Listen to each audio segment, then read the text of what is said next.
Hey, what's up, everybody? Welcome back to the Mormons in Business. My name is John Workman, and you may not recognize me because I'm a little less beardy today, but that's just one of those things that you're going to see with me a lot throughout the next little while. I get a little bored sometimes, and I'll shave and I'll let it grow, and I'll shave and I'll let it grow. But anyways, I just want to welcome you to this blog post.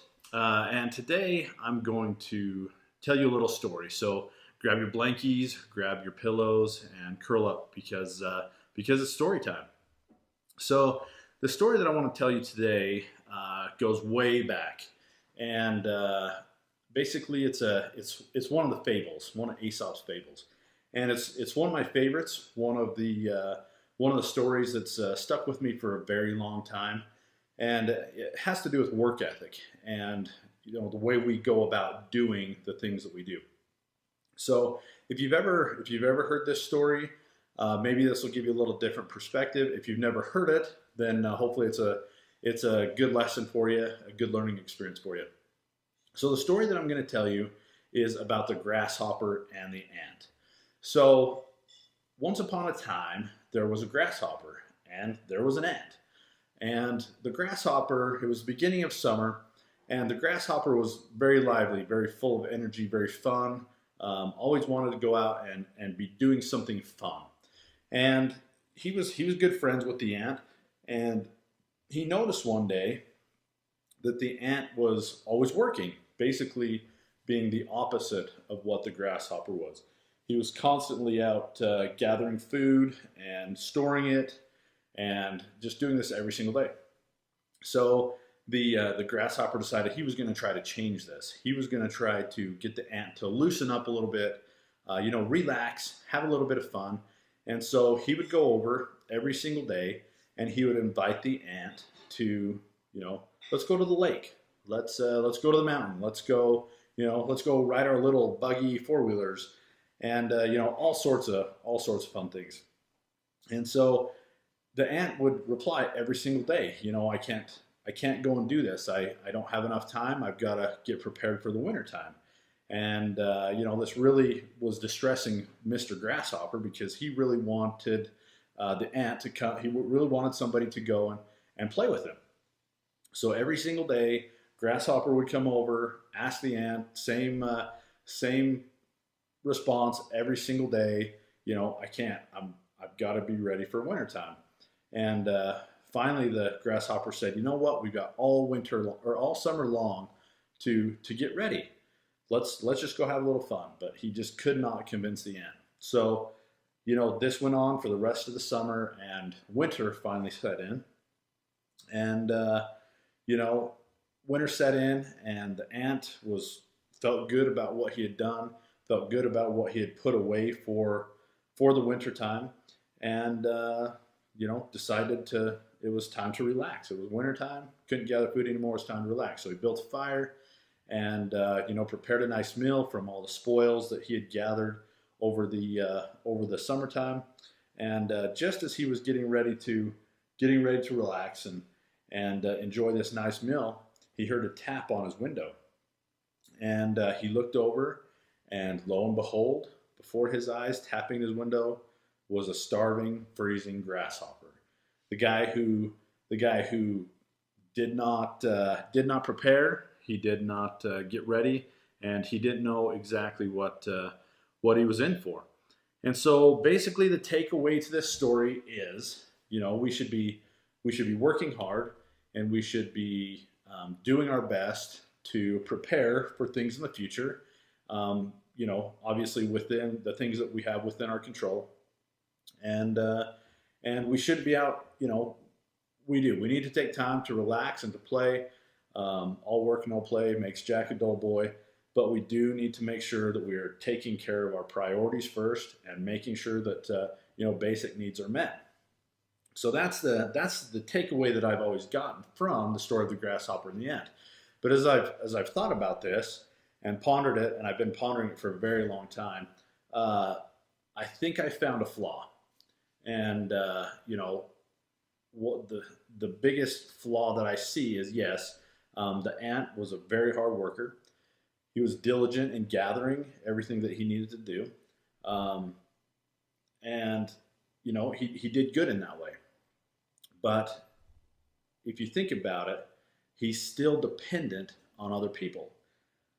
He has to, when he gathers things that have been dropped by people or other animals, or he is gathering plants that have already been growing, and he's just gathering things that basically others have left for him. And so the flaw is he's still dependent. So the question begs, if you're not supposed to be the grasshopper because he was just lazy and wanted to play all the time, and my argument is that the ant was flawed because though he worked hard and was diligent, he was still dependent on others, then who are you supposed to be if you're not the grasshopper or the ant? Well, my solution is pretty simple. You need to be the farmer. Now, what do I mean by being a farmer? Okay.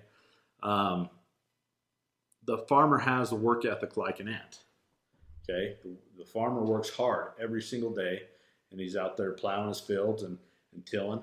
But the one thing that the farmer does differently than the ant is he plants seeds. Okay, I want you to think about that for a minute. The farmer plants seeds. So I can hear it now. You're watching this, or if you're watching this, you're saying, but I don't want to plant a garden, or I don't want to buy ground. I don't want to buy cows. I don't want to buy horses, pigs, chickens, goats. I don't want to buy any of that stuff.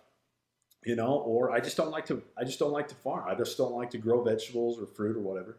Well, that's not what I mean. I don't mean you need to go out and literally start a farm unless that's something that you like to do. What I mean is the new takeaway, and that is that you need to be planting seeds now for things that can help you in the future. So if you've ever planted a seed, you know that one seed typically will produce many times itself if it's properly taken care of. So what you plant in the springtime,